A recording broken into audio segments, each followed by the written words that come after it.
Joined now on the programme by Jean-Vincent. He's General in the Air Brigade and a research director at IRIS here in France. Thanks very much for being with us on the programme. And do you think this is a significant new step now in these tensions, which, let's face it, have been going on for, well, certainly for the last few months, but in a way for years?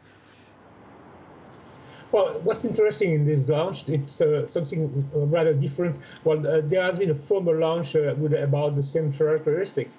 It's the first time the North Koreans have proven that they are able to make a missile with solid propellants, looks like solid propellants, and able to fly some 1,000 kilometers away with some precision. That's rather new, and that's rather disturbing. So technically speaking, this launch is much more interesting than many of the former launches. And then we are inside the political affair with a triangle with the United States, China, and North Korea. I think the Trump administration is doing rather differently from the former administration. They've got some little success since Mar-a-Lago meeting between President Trump and Xi Jinping. And there has been a negotiation between them driving to some sanctions against North Korea, first sanctions by China, first real sanctions by China. There has been new sanctions by the United States against a Chinese bank very recently for dealing with North Korea. So the Trump administration is putting more and more pressure on China to act against North Korea, since I think there are no other ways to get North Korea stopping these programs.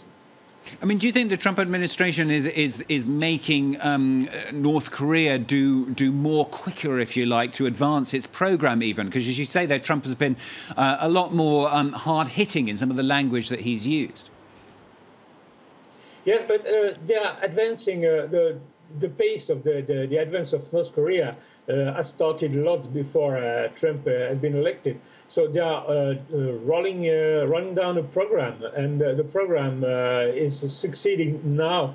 There's nothing to see with the Trump administration in power, I think. But the way they do it just before U.S. National Day is also a show of their implication in between the U.S. and North Korea. And I think Trump administration think it's possible to get a victory against North Korea, something the former U.S. president have not succeeded in for the last 20 or 30 years.